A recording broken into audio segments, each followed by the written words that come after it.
Ahora vamos a hablar de este tema de cómo vamos desde un problema ecológico a un modelo. Y lo vamos a hacer en dos partes. Y Isidora y yo vamos a hablar de nuestras investigaciones en este sistema que ve en la pantalla en la cruce. Y vamos a hablar de las redes y modelos ecológicos que hemos hecho allá en este sistema.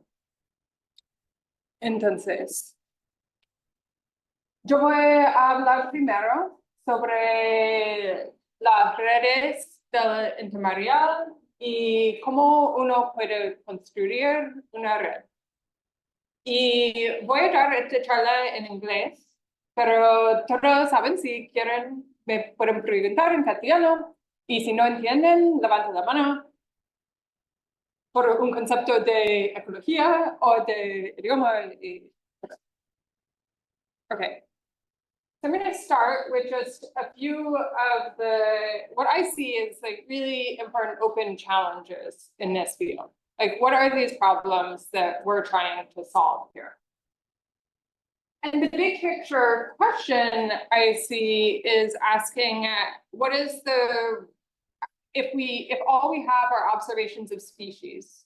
So if we have observations of species distributed in space and distributed in time, how can we infer how they might be interacting with each other, right? And so in a lot of systems, it's very difficult to go and do experiments or to observe what sorts of interactions exist so that we can construct a network. But there are a number of challenges here, and they're both biological and mathematical challenges, right? So we have these ecological challenges. One is asking really, so if we have a structure, a network of species interactions, how does that affect the dynamics of the ecosystem, right? How does that affect the stability and persistence of species in that system? The other, and we've been talking about this, is what is the role of different types of interactions? And the question that I posed on the slide is, what is the role of non-trophic interactions in these ecological systems? So if we have different types of interactions, they may have different impacts on the distribution and abundance of species. And then the last ecological question I pose here, although we could keep going, is how do organisms interact with their abiotic, right, so their environment? And again, how do those interactions shape these distributions that we see in ways that might be related or not to interactions? And then finally, there are a number of mathematical or statistical challenges here too, right? And so one of the questions that we'll get to is thinking about ecological networks as graphs, right? And really, how did the structure of those graphs influence our ability to do inference, right? And this relates to some, here I'm not going to go into the details, but this does relate to some ideas about the degree of connectivity of graphs and really dynamical systems properties that happen on graphs. The other problem that we face is a problem related just to time series. I mean, it touches on mathematical issues of time series analysis in general. And particularly in ecological systems, a lot of traditional statistical techniques assume that you have Gaussian or normal distributions. In ecological systems, we never do, right? We almost always have long tails. And so we have to deal with these non-Gaussian or non-normal distributions. And just really in a big picture, what we're interrogating here is how, with ecology kind of entering an era of big data, we're in an era where we have more data now than we've ever had before. How can we apply those tools that may have been developed for totally different systems to ecology in a way that's really rigorous, both from a mathematical and ecological perspective.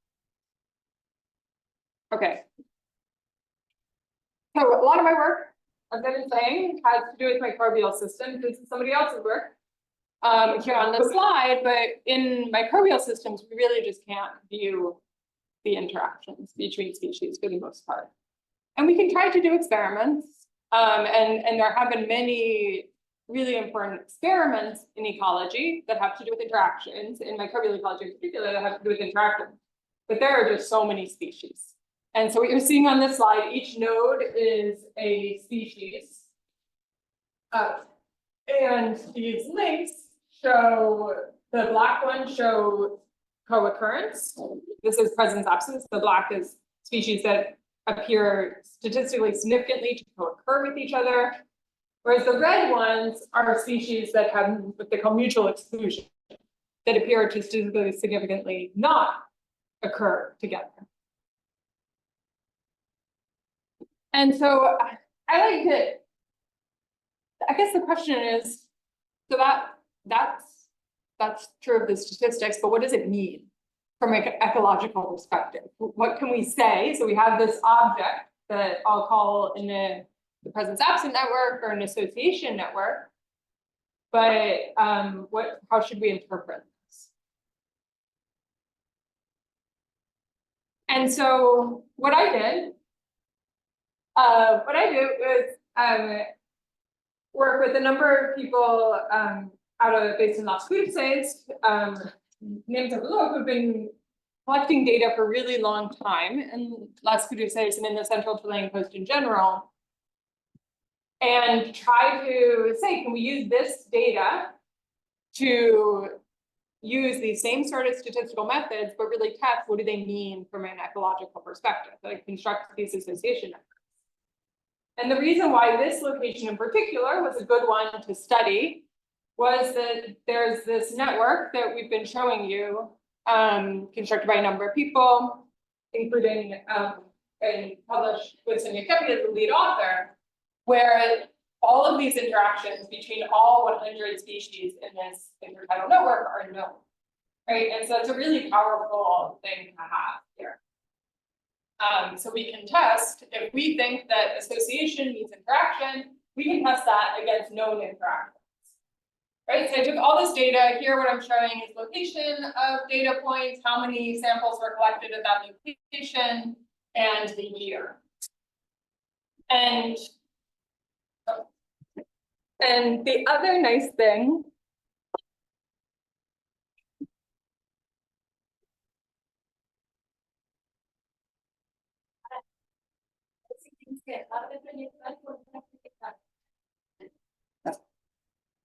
okay. No,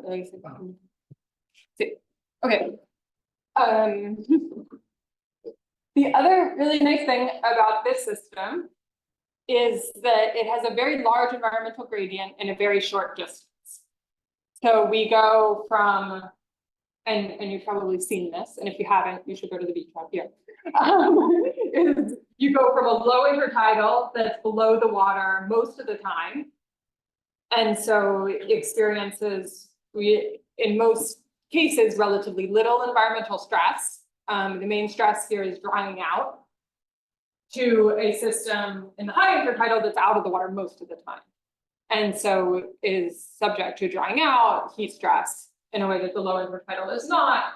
And we see that the communities change very rapidly over just the tidal range, right? So that provides us a really nice system also to look at the influence of abiotic factors, because we don't have to go very far to find these gradients.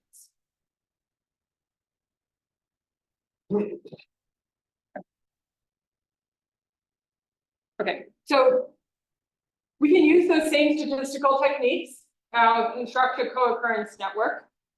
So what I've done is I've taken all the samples and I look which species statistically significantly co-occur with each other. Those are in blue. And which species statistically significantly exclude each other, and those are these red links. I've also colored each node in this network by the what I call preferred tidal height, or really the tidal height at which the species occurs most commonly. And the size of each of these nodes is the abundance, or the number, or it's the number of presences, and this is from presence absence, right? So how often that species occurs, right? So we have some species like Lawsonia that really is there almost all the time and appears to be very central. It co-occurs with many things in a statistically significant way. In this example, I think if we just look at these two nodes here, I think this is one where it helps us to understand maybe a little bit of what's going on here, because what we see is, right, so let's say this top species, it's mostly the low intertidal.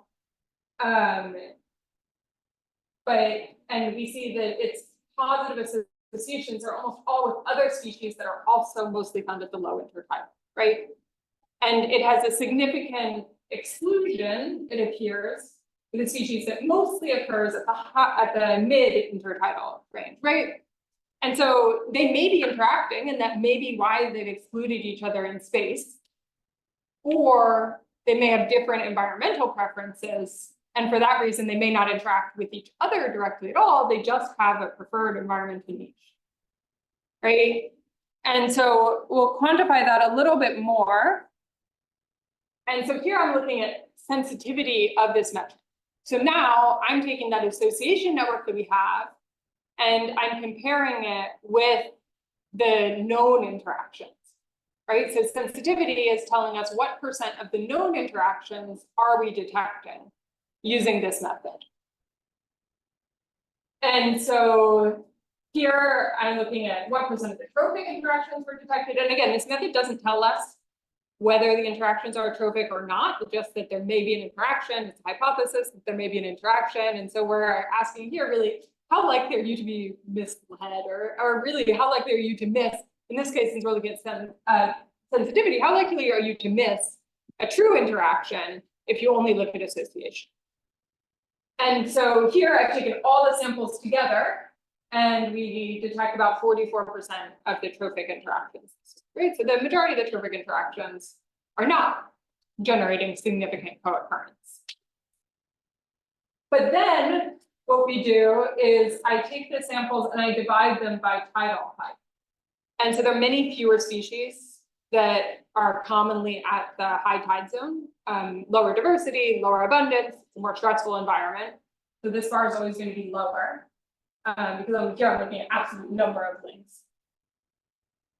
But we see that now we actually dramatically lower our sensitivity if we divide by environment, right? So now we're looking at numbers in the 20% range.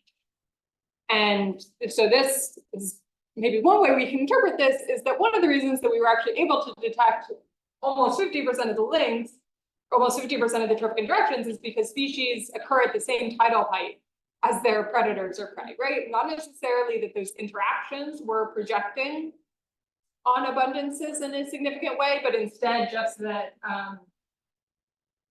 just that they share an environment, which is what we expect of a community, is that they exist in the same environment. We can do the same for other types of interactions, right? So negative non-trophic interactions, there are many more of those, right? So this is a system where there's a lot of competition in particular that leads to these negative non-trophic interactions. Their detectability shows similar patterns. What was actually really interesting to me was the positive non-trophic interactions. So in this network of positive non-trophic interactions, we're actually detecting, so there are many fewer positive non-trophic interactions, so this is facilitation for the most part. There are actually many fewer of them in terms of the absolute number of links, but we detect now 77%, or if we divide by tidal height, more than 50% of all of these sorts of interactions. And my interpretation of this was that these facilitation interactions, and I think this is giving us important ecological information, really, that here is saying, so environment really seems to shape patterns of co-occurrence. I think that's not particularly surprising that the environment would shape these patterns of co-occurrence, but there are particular types of ecological interactions that can expand the ecological niche, right? So facilitation in this intertidal environment, that's things like kelp providing a shade structure to prevent desiccation and allow a species to survive at the mid-tidal level that might not otherwise be able to survive there, right? And so here we see that these niche expanding ecological biotic interactions also really do project strongly on co-occurrence, right?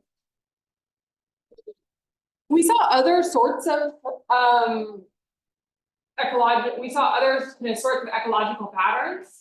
So here I'm looking at the number of true positive links, but also the effect size of this statistic.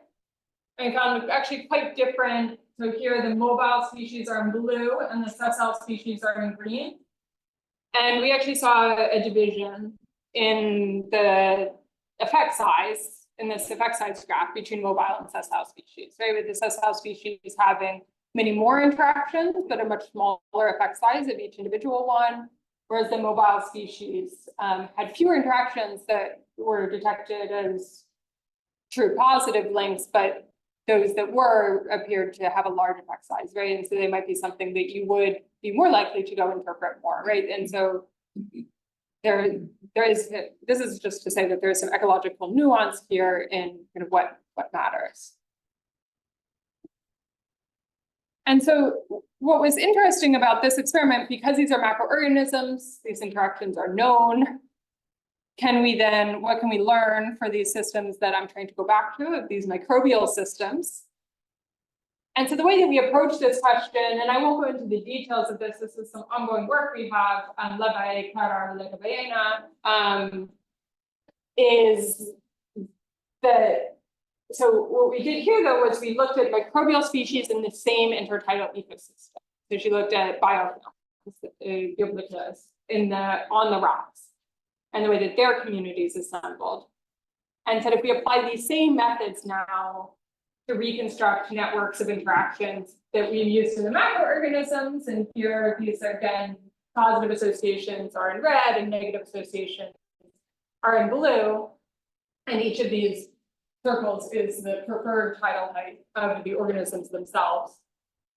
Then we apply those same methods to the microorganisms and say, do we see similar patterns with microorganisms as we do with macroorganisms in the way that the communities are assembled? And we don't have a known interaction network with microorganisms. And so in this work, we then discuss how can we apply what we've learned about what these links actually mean in the macroorganisms to this association network we have at microorganisms, right? And one of the things you see is this really strong environmental exclusion, but you also see these highly connected nodes in particularly stressful habitats. Okay. So just to summarize, what we found is that co-occurrence networks actually do not reproduce interaction networks, but nonetheless, they provide interesting and interpretable information about community assembly, right? So they're not directly telling you your ecological network model, but they do provide important information. And perhaps an exception or an example of the power of these is that habitat engineering species. So these facilitation interactions and non-trophic positive interactions may leave a more detectable signal on patterns of presence and absence than other types of interactions do. Okay, ¿verdad? yeah. Entonces, esencialmente los datos que se analizaron era en locaciones la presencia al mismo tiempo de distintas especies. Sí. Okay. Sí, uno ve como una foto así y cuenta cuántas especies de cada tipo uno tiene en este cuadrado. Son 50 centímetros por 50 centímetros. Y yo trasladé a presencia-ausencia porque la abundancia difícil entre estas especies móviles y las especies sésиles como alga. Que la abundancia de las algas no es lo mismo no significa lo mismo que la abundancia del CAP. sí.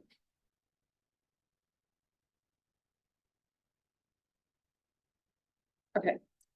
Sí. La base de datos de interactions está en el punto. Hacer la comparación. No, la otra, cuando calcula el 0.44 de la que se parte de eso conocido. Ya. La base de datos de interacciones conocidas de un punto. Sí, sí, este base de datos. Sí. Sí. Sí, esta base de datos de las interacciones conocidas y es bien densa, como interacciones conocidas. Y no trabajemos en como la fuerza de interacción, porque hay un montón de vínculos here, y algunos son más importantes que otros. Sí. Pero depende de muchas cosas y esto no es tan conocido, entonces creo que sería interesante saber si como de low sensitivity puede ser solo porque tenemos muchísima interacción.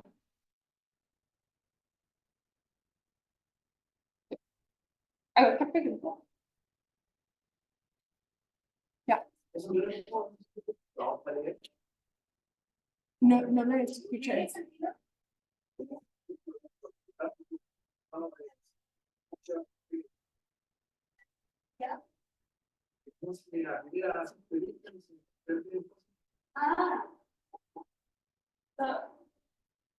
Lo que pregunta es si cuando uno quiere leer y mapear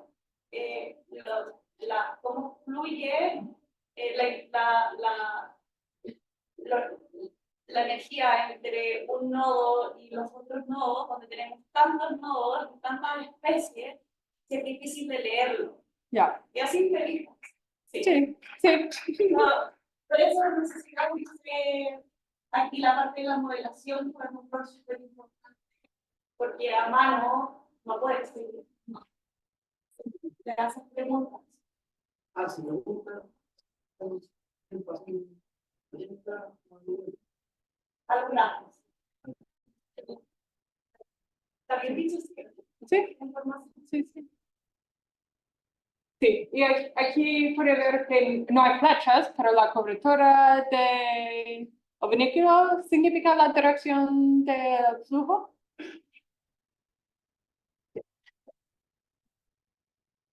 Okay. The other thing we did and I'll cover this very briefly, the other thing we did to test this method was to do simulations, right? And so in these simulations, we take a model that's very similar to the one that we've been discussing all week. And we look at the rate of change of the population abundance using a drift term. So this is a local term model, similar to the one we introduced a couple of days ago.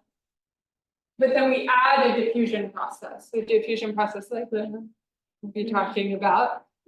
And this is important because this system would go to an equilibrium at long time without a noise process associated, right? We don't see that ecological systems go to a fixed equilibrium and stay there, right? So here we say, let's take a random birth death process and say that's what's going to generate variability in our environment. Then we say, well, so how do we know what this interaction matrix is going to be? And I took systems of 4 species and said, let's just try every plausible interaction network. And so this is our network that gives us this interaction matrix, right? With the colored dots being these colored, being the links that exist.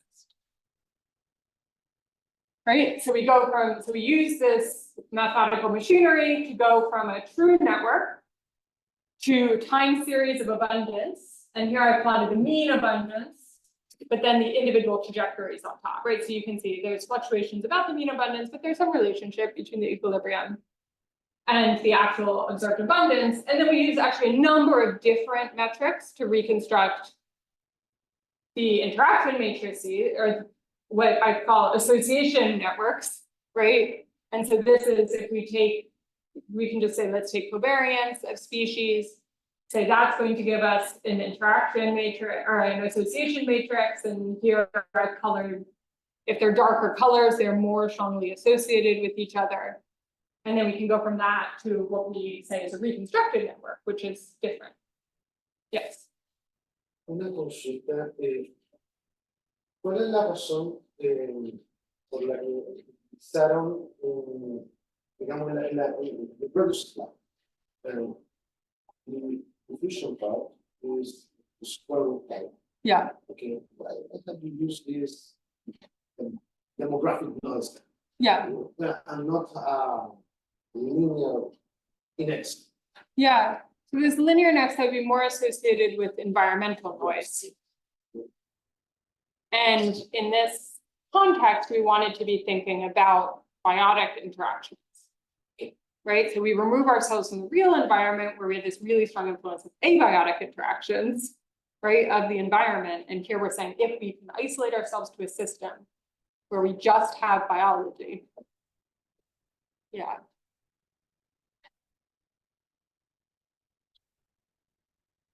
Yeah, but there are many different possibilities, right? That's a choice. And it's not necessarily, it's a defensible choice, but it's not necessarily the absolute right choice, right? And one could take that suggestion and do the study over again. Okay, great. And this is what every possible interaction matrix looks like. And just to point out here, I have this small d, and that tells us the strength of interaction, right? And I'm going to show a plot next where I varied that strength of interactions. And so here, if I take all, yeah, this should say demographic stochasticity, but if I take all of the different interactions, or all of these different matrices or interaction networks, and I look at what is the sensitivity now as a function of the interaction strength, and these dashed versus dotted lines are as a function of the magnitude of stochasticity. What is our sensitivity? And so 50% in this case is like random chance that you got the interactions right. And so they all hover, most hover fairly close to random chance. But what I think is really interesting here actually is that it depends on the interaction matrix itself. The sensitivity depends on the interaction matrix itself, right? So we have divergence in the sensitivity depending on what was this underlying structure. And so there's certain, and so the takeaway from this really is there's certain underlying interaction structures that generate more detectable covariance by these sorts of linear metrics than others. And I want to leave time for Isidora, so I'm not going to go in, and we kind of found some of the mathematical reasons why that might be. We didn't have a kind of exhaustive or general explanation. So let's come back to that if there's time. But I'll just say so that was these kind of 4 species interactions. We constructed another example where we had hundreds of species.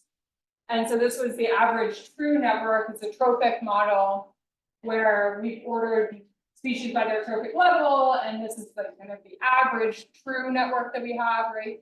The species are more likely to consume species that are much smaller than them and at a lower trophic level. But what we find is that the reconstructed networks,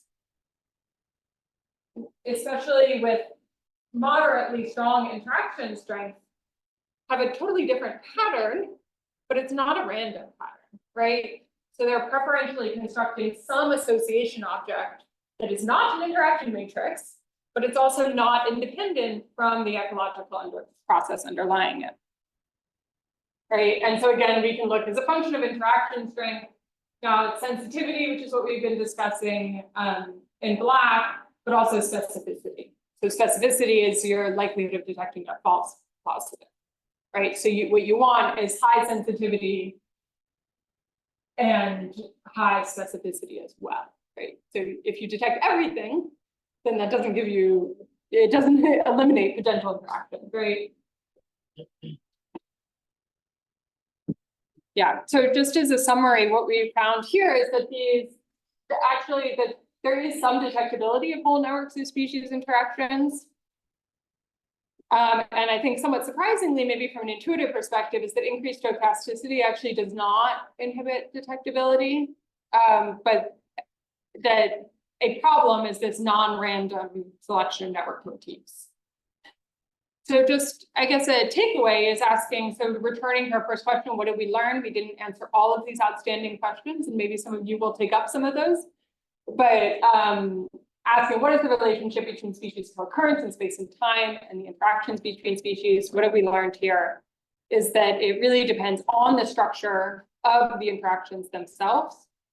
And abiotic factors, like environmental factors, have a statistically detectable influence, oftentimes more so than biotic interactions. So, are there other questions?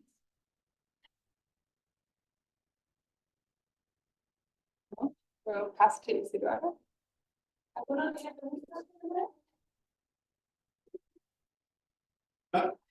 I like to pose. What if you, okay, in the diffusion equation, in the differential equation, okay, we can have this square root type diffusion part, okay, some like diffusion. But what if you add at the same time linear part, so trying to introduce environmental noise at the same time that you introduce demographic. Have you tried this kind of? No. Okay. This is important because Sebastian Schreier, he has posed this problem some days ago, and in his paper, how do you analyze, for example, conditions for persistence when you have both? Environmental and demographic noise. This is okay. That's just Yeah. Yo tengo otro comentario, ¿verdad? Yo creo que también una pregunta para Mauricio, que es, ¿puedes ver la ecuación un poquito? Sí. Para. Lo que pasa es que en el fondo está la reconstrucción de la red. Uno podría pensarlo, creo yo, perdón, que lo de la reconstrucción de la red uno podría pensarlo como que en esa ecuación en realidad están todas las interacciones posibles, y es solo que para algunas el parámetro de interacción es cero. Entonces uno lo que podría hacer es encontrar los parámetros de esa ecuación, o sea, un problema estadístico de estimación de parámetros para una discusión. Pero Mauricio mencionaba el concepto de identificabilidad. Y no sé por qué creo yo que quizás uno de los problemas para reconstruir la red y por qué no te da la original es porque dos redes distintas moralmente te dan dos leyes de probabilidad muy parecidas para la discusión. Entonces en realidad puede ser que hay un problema como de identificación de los parámetros y que en el fondo no importa lo que hagamos, o sea, no va más allá de lo que la teoría permite. O sea, no sé si estoy cerrando bien por este entonces por este.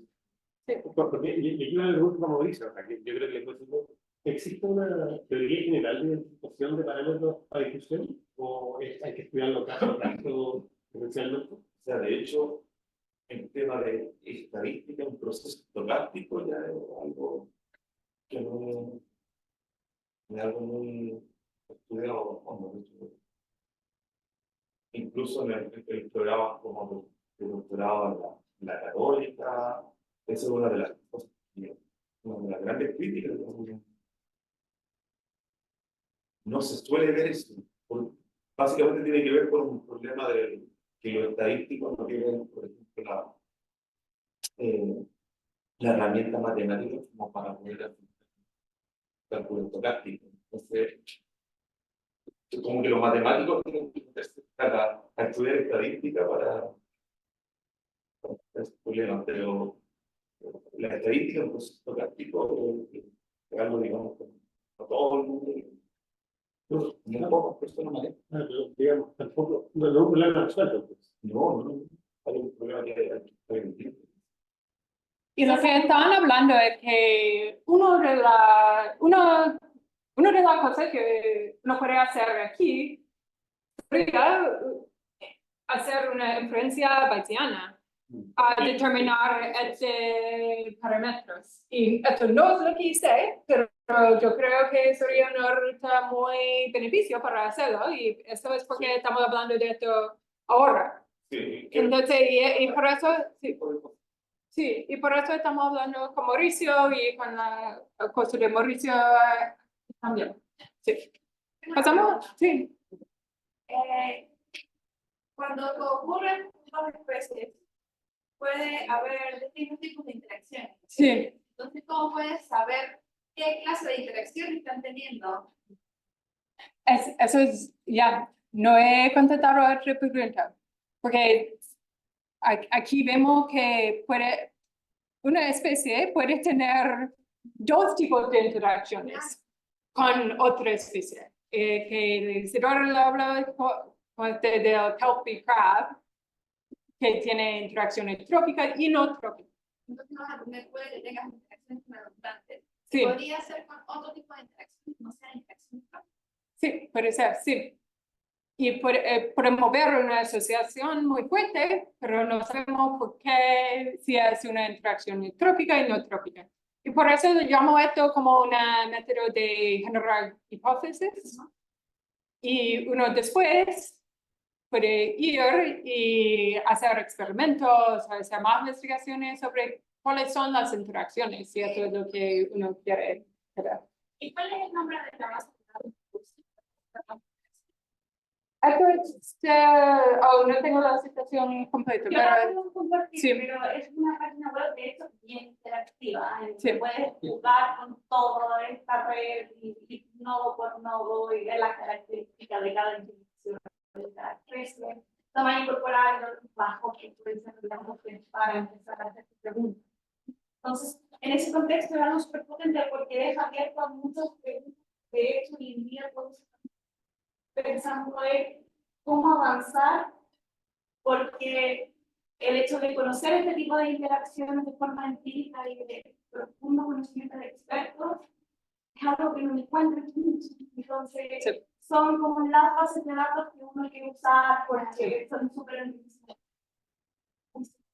No, estaba. Sí. ¿Qué ventajas tiene para la matriz de concurrencia respecto a la de interacción?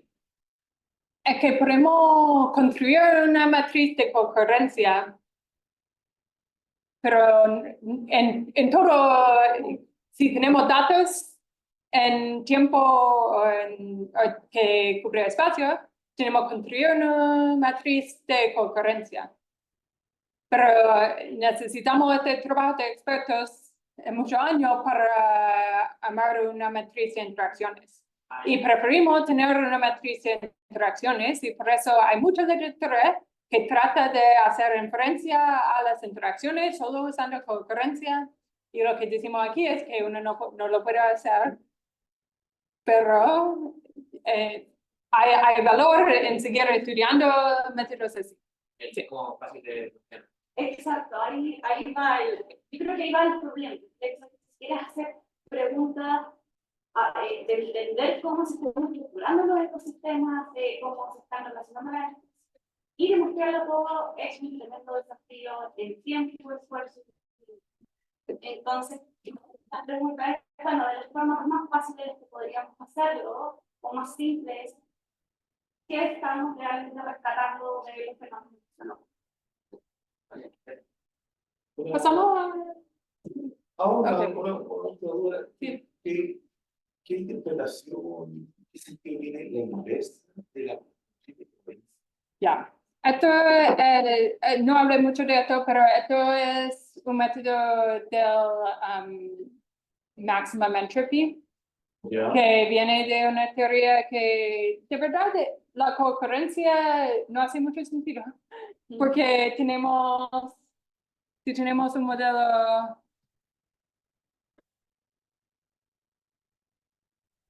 modelo, así, de este efecto de drift, el efecto determinista, si hagamos ocurrencia de las especies, es que no, como matemáticamente no es lo mismo.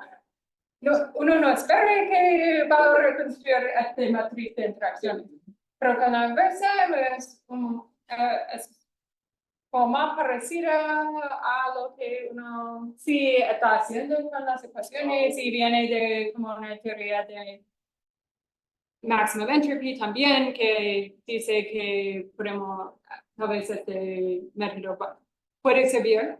Y la única cosa es que se trata de construir la red completa, no interacciones entre dos especies. Sí.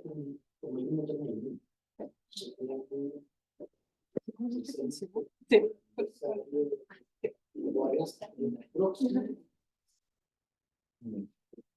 Ahora, en el caso de un...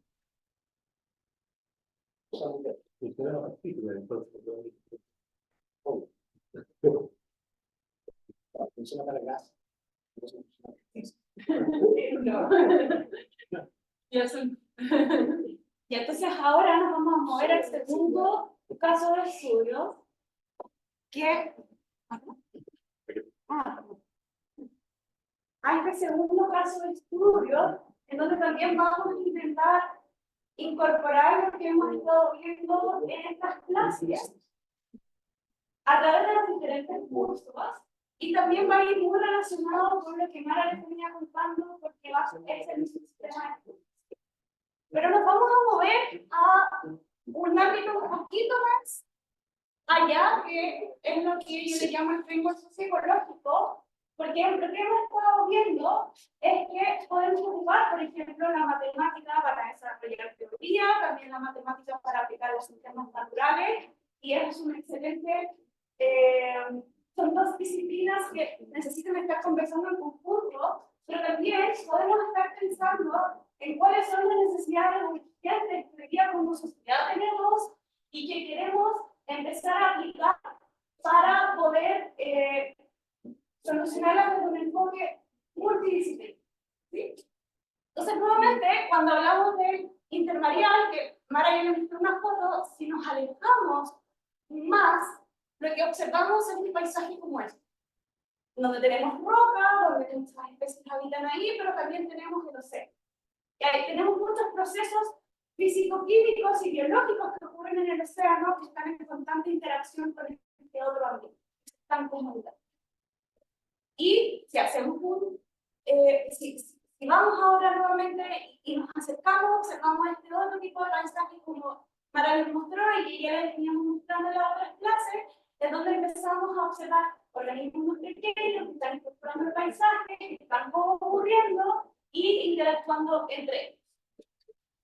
Entonces, esta es la misma red que Mara les mostró, donde estaban las interacciones tróficas y inotróficas, positivas y negativas, pero en conjunto. Y también se las habíamos mostrado en las clases anteriores, donde cada nodo es una especie, cada línea es una interacción, las azules son las interacciones tróficas, las grises las no tróficas negativas y las rosadas las no tróficas positivas, muchas veces pensadas como facilitación. Y se acuerdan que ayer les contaba que uno, cuando arma estos grafos, puede ordenar a los nodos dependiendo de los rangos que quiera, que te interesa ordenarlo, y acá está ordenado por nivel trófico, desde productores primarios a depredadores tope, y horizontalmente por el número de interacciones no tróficas.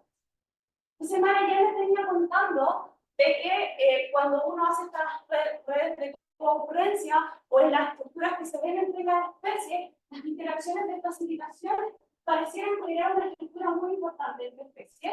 Y cuando vemos el número de especies de interacciones no tróficas, las especies que están asociadas acá, tenemos esta lesonia que contaba Mara, que es el intermareal, como le llamamos acá, que es la segunda especie, después de los churitos, la segunda especie que tiene el mayor número de interacciones no tróficas asociadas. Y interacciones tanto positivas de facilitación como negativas de competencia, porque es el que domina el espacio. Entonces, una pregunta muy simple. Si está esta especie que tiene múltiples interacciones y está dentro de las que más tiene, ¿qué pensarían ustedes si algo le pasa a esta especie? ¿Cómo se propagaría los impactos a la otra especie? ¿Habría un efecto o no habría un efecto? Sí, ¿cierto? Seguro hay. ¿Cuán importante es o no es? No lo sabemos, pero seguro hay porque hay muchas interacciones de facilitación, es decir, que para que estén ahí puedan estar otras especies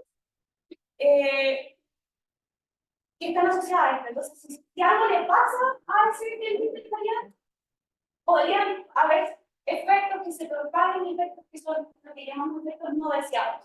Y cuando empezamos a ver cuáles son las especies que están asociadas a este cliente marial, tenemos varias especies que a su vez son especies de importancia comercial. Entonces, si algo, independiente de cuál es el mecanismo, algo le pasa a una especie que lo llamamos los species, le pasa a esa especie, empezamos a ver efectos no deseados que se propagan a otras especies que generan ya un impacto más allá del ecológico, sino que también un impacto social y económico. Entonces, son preguntas que nos han estado interesando empezar a explorar. Entonces, cuando hablamos de qué es el límite mareal, ahora nos vamos a este tipo de paisaje densos, bosques. El anterior, solo una curiosidad. Ahí yo veo ciertos clusters de especies. Cuando lo organizáis entre número de tróficos y tróficos, pues veis como grupitos de especies. ¿Hay alguna simplemente random que pase o son de algún tipo? ¿Tienen algunas Son características que rasgos y hacen características particulares. Acá, por o sea, ejemplo, si yo tienen- miro esos son parecidos? Sí. Acá tenemos un grupo grande de omnívoros y son las lapas, los chitones, que tienen un tipo particular de organización, de dieta, del lugar donde viven, zonas donde habitan. Entonces, hacen cosas parecidas. O sea, en términos de modelo, no podría incluso asumir el nivel que ellos están agrupados en cargo y sí.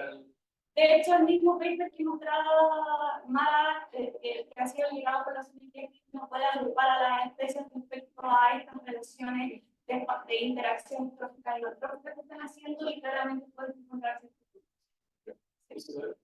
Y ahí, ¿por qué también se da la impresión en el grafo de que la mayoría de la interacción negativa hacia la derecha? Acá, Agrupar verticalmente, sí. sí, acá es lo que tenemos son especies como los piures, son especies sésiles, y acá están los nidarios, los potilos que le llaman. Y son particularmente especies sésiles. Entonces, por eso se ven acá, porque tenemos especies sésiles que dentro de esta red están distribuidas a lo largo de los diferentes niveles. Entonces, por eso se ven empujadas allá y que compiten fuertemente entre ellos, porque esos espacios están todas luchando por ocupar. Entonces, bueno, cuando volvemos a el Kelvin intermareal, ahora nos enfocamos solo a eso. Y vemos una foto de su paisaje, que es la foto de la intersección, pero una zona poco perturbada. Tenemos densos bosques, imagínense un bosque de árboles lleno de árboles. Ya, es lo mismo, pero con esta altura. Si nos acercamos aún más, empezamos a observar cosas como esta. Tenemos el alga que tiene un disco, tiene un estipe, y donde este estipe se dobla, genera un microambiente que permite que especies empiecen a vivir alrededor, pero también dentro de sí. Entonces, muchas especies asociadas, además, a ocupar, que dependen fuertemente de esta especie para generar el microclima, pero también para que los proteja, y el hecho que como son tiene láminas y hace un barrido, de que permite que todo lo que está fuera del árbol le permite que los depredadores no entren. Entonces se ven los matomas también protegidos. Ahora, cuando pensamos en esta relación con el ambiente y cómo funciona esta alga, tenemos que esta es una, como prácticamente todos los organismos marinos, tiene una vida complejo, y las fases macroscópicas que nosotros vemos es esta. Una más grande que es principalmente un rol de facilitador. Y esta alga es la que se reproduce, libera esporas al agua, es decir, a esta columna de agua, por muy poco tiempo, dentro no es más de un día. Y luego estas esporas se asientan a la roca y tenemos estas microfases o etapas juveniles que cumplen principalmente un rol trófico.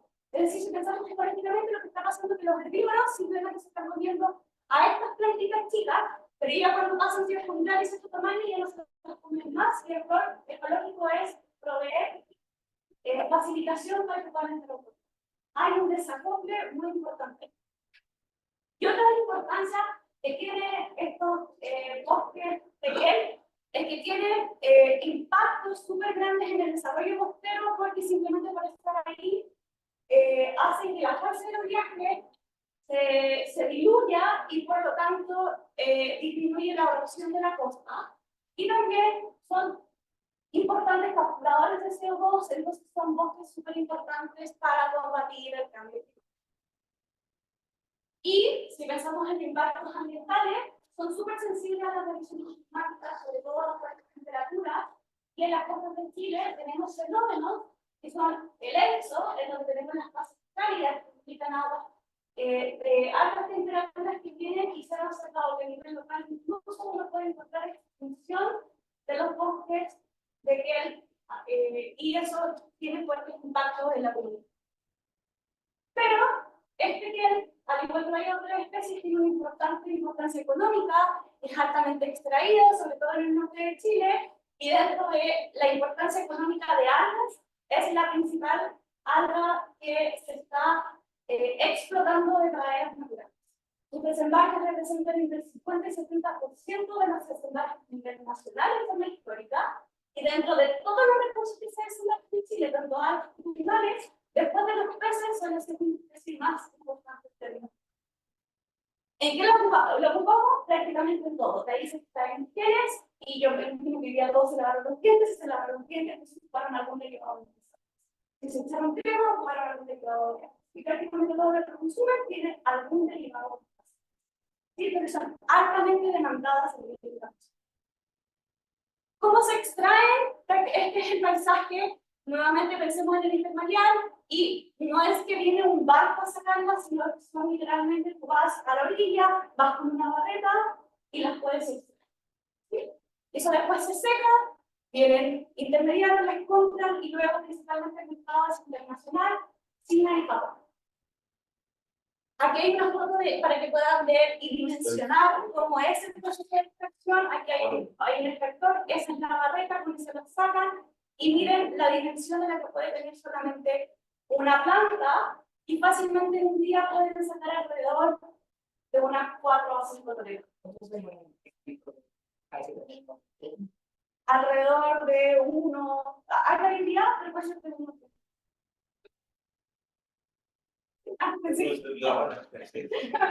Entonces, todas estas razones es que tiene regulación en su expresión. Y cuando pensamos en regulación y perspectiva, usualmente a lo que se nos viene a la cabeza es que hay una normativa que te dice a qué tamaño sacar y cuándo puedes sacar. Que creo que todos han visto las imágenes en que no sé, aparece en la pesca, no comas el organismo porque el organismo es caldera, o no comas loco porque son chiquitos porque no saben reducir.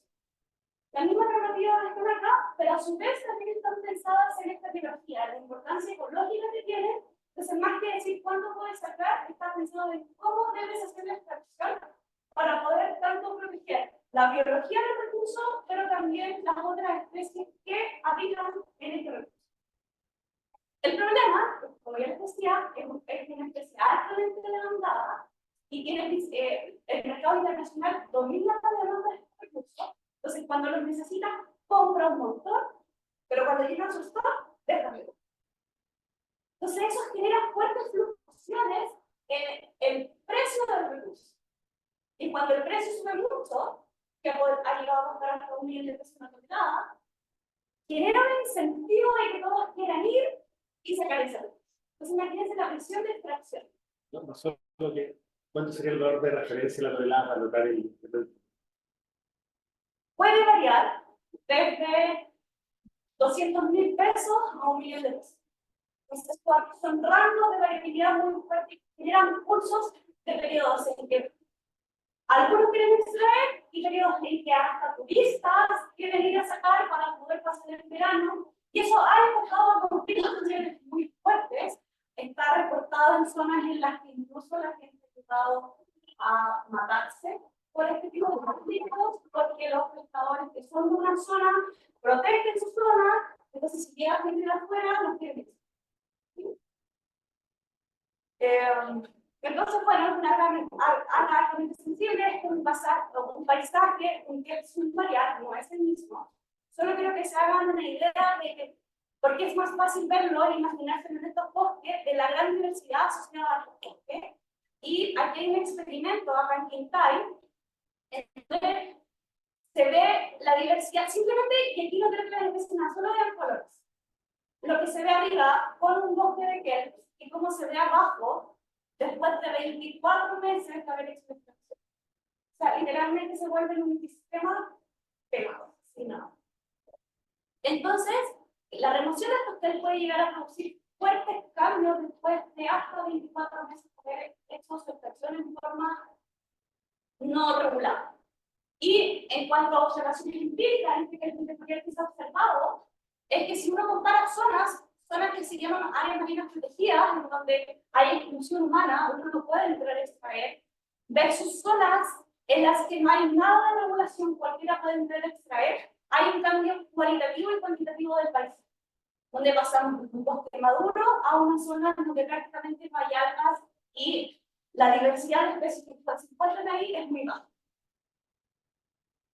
Entonces, nuevamente, volvamos a la pregunta, si tenemos a este que es intermareal, que está asociado a fuertes interacciones, o sea, que está asociado a un alto número de interacciones tróficas y no tróficas, ya vemos que es altamente sensible tanto a aspectos ambientales, ecológicos como económicos, es que podría, nuevamente viene la pregunta, ¿qué pasa si empezamos a ver variabilidad en estos sistemas? ¿Cómo se propagan estos impactos? Y creo que con todo lo que les he dicho, nos convencería un poco a que si entonces pensamos en este kelp intermareal, lo cual aplica a cualquier recurso natural, hay múltiples dimensiones que están jugando. Hay dimensiones ecológicas, hay dimensiones biológicas, hay una dimensión ambiental, pero también hay una dimensión económica, social y política. ¿No es cierto? En ese contexto es que esto ha promovido nuestros intereses de poder entender cómo podemos rescatar toda esta complejidad para poder entender cómo se están comportando los sistemas. Entonces desarrollamos este framework socioecológico y que ha sido principalmente, o sea, es lo que estoy trabajando en mi postdoc, así que el trabajo que está en curso, en donde estamos separando o desacoplando lo que nosotros llamamos la dimensión social de la dimensión ecológica. Y en la dimensión social tenemos un componente económico en el que decimos, bueno, el precio genera un fuerte, influye en la toma de decisiones de un pescador de si extraigo, no extraigo, y si extraigo, si cumplo o no cumplo la normativa. Y esto va a tener fuertes impactos en la dinámica poblacional del alta. Pero también eso va a influir en la red de interacción, porque hay interacciones tróficas y no tróficas asociadas a ese recurso, por lo tanto se pueden propagar y afectar de vuelta al kelp, y por ello puede influir a que la futura toma de decisiones de los pescadores de incluir. Pero esto simplemente es un framework y eso al final del día se tiene que traducir en un modelo. Entonces ahí es donde nace toda esta múltiple interacción donde Héctor, Raquel, Mauricio y Leo han cumplido un rol súper importante en apoyarnos a poder estructurar el modelo que permita rescatar todas estas complejidades. Y entonces tenemos un modelo, este es solamente el ámbito social, la dimensión social, un modelo que está compuesto de 3 componentes. Uno asociado a la dinámica poblacional, en donde se acuerdan que les contaba que los juveniles cumplen un rol, los adultos cumplen otro rol, los juveniles principalmente un rol práctico y los adultos un rol de facilitación. Entonces tenemos un modelo de población de estructura de edades, ¿sí? Es decir, tenemos una cosa para los juveniles y una para los otros. También tenemos un componente del precio y un componente de social, que es la toma de decisiones de los pescados, para poder definir cuánto es y cuánto. No voy a entrar en detalle en la ecuación, lo que sí quisiera mostrarles, y pensando en los conceptos que se han estado hablando, es que tanto para juveniles y adultos tenemos una parte que es determinista, que es el grid que llaman ustedes, en donde la dinámica poblacional depende de la propia biología del recurso, su interacción con el adulto, pero también de cómo se están comportando los. Pero también tenemos un componente Ay, ¿cómo que le llaman ustedes? ¿Ah? Sí, el componente plástico, el ruido, en el que tenemos dos tipos de ruido. Un ruido browniano, pensando en esta variabilidad a corto plazo. Mala reportada, ¿cierto? Que son especies que están en un ambiente altamente heterogéneo con varias fluctuaciones. Por ejemplo, podemos tener las fluctuaciones tan simples como las de las mareas del día. La marea sube, la marea baja, la cambio. Vamos a estar pensando en componentes que generan efectos aleatorios en forma rápida o que están frecuentemente ocurriendo, pero también tenemos un componente que ocurre en menor frecuencia, que es un ruido de Leví, ¿cómo lo que llamamos? Al azul le llamamos difusivo y el otro de salto. Exacto, de saltos, y que trata de rescatar fenómenos, por ejemplo, estas apariciones que pueden ocurrir a nivel anual, como las sustancias son masas de aguas profundas que vienen y que traen harto nutriente y aportan a la productividad. Anualmente tenemos ciclos de sustancia, pero interanualmente también tenemos este tipo de elementos, pero también de repente pueden llegar aguas cálidas y ingresos. Entonces, de alguna forma, tratamos de representar este ruido ambiental a través de estos dos procesos. En el término del precio, esta es la forma como simulamos el precio, en donde también incorporamos una variabilidad estocástica. Y acá tenemos el componente de la toma de decisión de los pescadores, donde tenemos un componente determinista y también tenemos un componente estocástico. Más que irme a la dinámica poblacional, yo creo que me interesa más mostrar esta parte porque es relativamente nueva y se puede ir asociando de alguna forma, porque no es lo mismo, pero de alguna forma, con la teoría de eco-evolutivos que han estado viendo políticos y que van a seguir viendo, en el cual acá los pescadores tienen que tomar decisiones.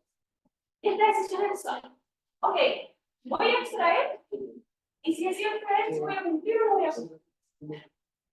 Entonces, acá el comportamiento de los pescadores está simplemente pensado como una proporción de pescadores que deciden incumplir, que es el beta 1, y una proporción de pescadores que deciden cumplir, que es el beta 2. Las mismas decisiones de qué va a depender. Va a depender del precio del recurso, va a depender de la abundancia del recurso, y también va a depender de cómo lo están haciendo. Entonces, para el precio del recurso podemos tener diferentes umbrales. Uno de ellos es, primero decir, ok, ¿voy a procesar o no voy a procesar? Si el precio está muy bajo, que ni siquiera vale la pena que vayan a sacarlo, no decido sacarlo. Pero si pasa a ser umbral, digo, sí, voy a procesar. Luego, cuando decido procesar, dependiendo del precio, yo puedo tener un umbral que diga, mira, de este precio, el precio está bueno para sacar, pero no me incentiva a cumplir. Porque acá recuerden que son los nativos de cómo hacer la cosecha. Entonces, eso es mucho más esfuerzo que llegar y empezar a barrer con todo. Entonces, ellos necesitan un incentivo mínimo del precio del alta para decir. Entonces, uno puede definir umbrales para que se tome una decisión. Y en cuanto a la abundancia del recurso, es que si hay muy poco, en verdad no voy a sacar porque quiero que se recupere un poco la población. Y si hay mucho, sí, ahí sí decimos sacar. Entonces, ¿qué es lo que hemos estado observando hasta ahora? Rescatando, uno podría pensar ahora en un escenario sin cosecha, o un escenario con cosecha y con incumplimiento y ver qué pasa. Y hemos estado rescatando este tipo de fenómenos. Es decir, que sin incumplimiento hemos estado observando que la población se comporta más o menos por lo que observamos en la ecología donde no hay extracción. Y que cuando hay extracción y con cumplimiento hemos estado observando lo que ocurre dentro de las áreas de manejo, que son zonas exclusivas administradas por los propios pescadores y por lo tanto ahí se ocupan de cuidar. ¿No? Y también hemos estado, si es que hay incumplimiento, hemos estado tratando de este fenómeno que es prácticamente la escasez de las plantas. Entonces, ¿qué pregunta? Porque formulando el modelo, empezamos a encontrar cosas que no hacen sentido en cuanto a los resultados y las observaciones empíricas que hemos observado de cómo son los patrones respecto a su comportamiento. ¿Qué cosas se le pueden hacer? Y aquí es donde uno ya se va un poco más de la ecología y quiere entrar en manejo. Entonces, ¿se acuerdan que les contaba este trade-off entre que quieres ser general o quieres poder predecir por qué los sistemas y empezar un trade-off cuando te vas al manejo, te importa de repente ser un poco menos general pero para poder hacer preguntas relacionadas a la intervención y demás. Uno le podría preguntar, mira, ¿sabes qué? Si pensamos en la pesquería y cómo funciona la pesquería, lo común es que ustedes apliquémosle un programa de sustentabilidad. No sé si han visto los restaurantes que dicen que este restaurante está asociado al sello azul. Sello azul es un programa de sustentabilidad que dice que es con un certificado que dice que la pesca es 100% de nuestros productos tienen que hacer. Y hacer esos programas no es barato, es súper caro, pero es lo común que se hace. Y no muchas veces funciona. Entonces la pregunta es, bueno, si hacemos un programa si aplicamos un programa de sustentabilidad, ¿funcionaría? ¿El sistema evolucionaría? ¿Un sistema en el que el recurso se pueda mejorar y que la conducta de los pescadores evolucione una conducta de comportamiento? ¿Y si es que se funcionara? ¿A qué costo? ¿A qué precio tendría que tener? Entonces, alga, ¿se puede ser guardada? Sí, se seca, se puede secar y se puede guardar. Cuando hay alto podrían secar y guardar la condición social. Sí, eso pasa mucho. Pero muchas veces ese proceso ocurre de algo parado, no de ir a hacer el esfuerzo y ir a una barrera y sacar. No es que lo que cae nomás de la ropa, pues lo guarda, lo deja secando y después lo ve. Y bueno, ¿a qué costo? Y luego, dependiendo de ese costo, decimos entonces realmente un tipo de programa de intervención viable o debería estar pensando en otro tipo de programas o en otra forma de intervenir en los problemas. Y bueno, eso es lo que hemos dado hasta ahora, es lo que les quería contar para poder mover de estos diferentes aspectos de los que podemos aplicar ahora la ecología, la matemática y las diferentes dimensiones como la dimensión social pueden ser un proceso.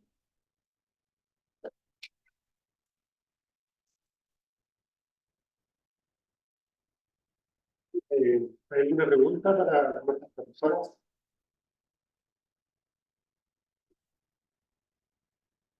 En el modelo, el precio influye en la dinámica solamente a través de la parte del compliance, ¿cierto? Sí.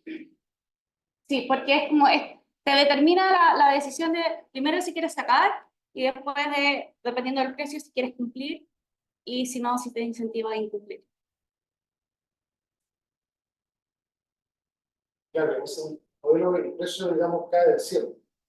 Como, Algo externo. Como digamos, estos jugadores no pueden, ellos no intervienen localmente, yo puedo. Claro. Lo cual en verdad ocurre, ¿cierto? Porque acá como funciona es que viene un intermediario y les fija el precio. Ellos no tienen la posibilidad de tomar y negociar. No, y el hecho de que se haya considerado un modelo podría ser otro, digamos, es un modelo cero. Hay un unión geométrico, pero podría ser uno mucho más sofisticado.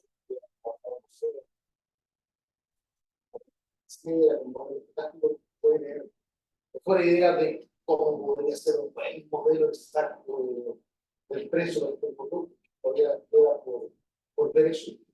Quizás en la literatura modelo práctico que dan cuenta de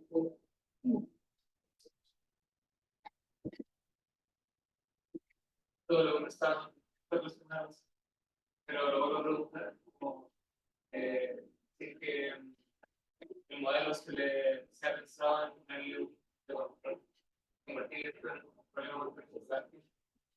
¿Y eso a qué se refiere? De alguna manera, el programa de sustentabilidad de la Isidora, desde un punto de vista muy básico, es un subsidio que tú le das a los que te venden cumpliendo una normativa. Ese es el control. Entonces, básicamente, uno podría pensar en cuál es el control óptimo, ¿cierto? Ahora, como que uno lo ve desde un punto de vista muy intuitivo, es esencialmente la diferencia entre el precio real y esa barrera que hace que la gente se quede protegiendo. Entonces, tal vez la verdadera debería estar en que esa barrera tampoco es clara. O sea, no es. Aparte de la baja seguridad de eso, ¿no trabajarías que? No, porque es un subsidio quizás sobre el precio de compra. el precio de compra. Sí. Como que el precio vale 5, pero si tú cumples la normativa le das 6, pero eso es lo extraído. O sea, no es un subsidio de Sí, sí. Un bono. No, bueno, claro, directamente para promover la explotación responsable. Creo que me pregunto, ¿no? Que la ecuación tiene algún término que yo lo puedo escoger de alguna manera para maximizar una función de utilidad. Ah, ya.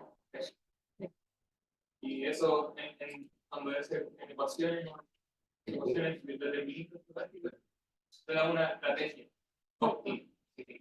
Y lo cual es súper interesante, porque son el tipo de preguntas a las cuales uno quiere empezar a pensar cuando piensa en estos programas de intervención, qué tipo de programa de intervención, por dónde atacar, son preguntas relevantes a poder empezar a pensarlas en este contexto. Un poco para cerrar, y algo que quedó ayer, o de antes de ayer, cuando hablábamos de los flujos de información, en los sistemas abiertos, como el que tenemos acá, no deterministas, estocásticos, es más natural pensar en el flujo de información. O sea, justamente acá yo no sé cuándo se hace con urgencia. O sea, a través del tiempo, digamos, vamos teniendo más información que la que tenemos al inicio. Entonces, de alguna manera es un poquito más clara que hay también un flujo de información, no solamente un flujo de masa, o hay un estado del mundo que se va revelando a medida que